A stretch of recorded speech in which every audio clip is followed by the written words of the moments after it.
Be with some politics, and the opposition chief Raila Odinga's ODM party has withdrawn from the Wajir West by-election slated for later this month, only a week after a double loss in many polls in Ugenya and Embakasi South constituencies.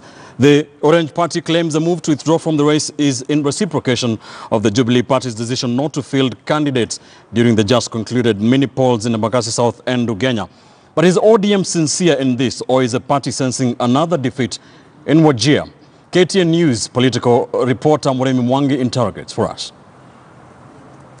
Elections are won or lost. So the fact that somebody has lost an election is not a big deal. It's not a big issue. The bitter pill of defeat which none other than ODM leader Raila Odinga had to swallow on Monday after his party's humiliating double loss in recent by-elections in Ugenya and Embakasi South constituencies. And now, the Orange Party has pulled out of the Wajir West by-election, nearly 2 months after nominating Professor Yusuf Elmi for the mini poll, slated for the 25th of this month.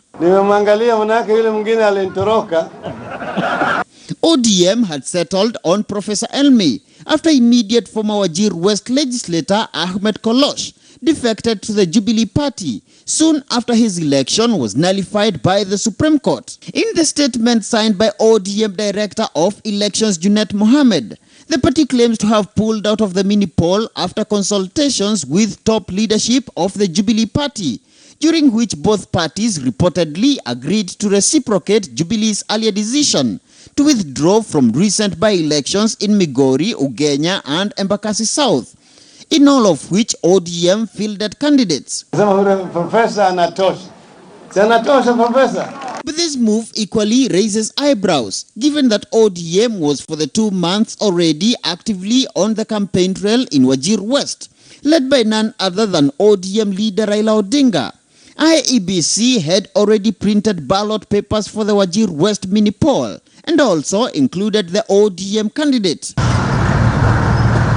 In the days preceding Kolosh defection from ODM to Jubilee, a bitter supremacy battle had been building up between Odinga and Deputy President William Ruto. A dispute which escalated into the Embakasi South and Ugenya by-elections, despite Jubilee having not fielded any candidates in the mini polls, with Ruto's camp seemingly celebrating ODM's loss in both by-elections. It's not about celebrating ODM's loss. It's about celebrating sanity in politics. That reaction is natural because, they will never want us to win, as it were.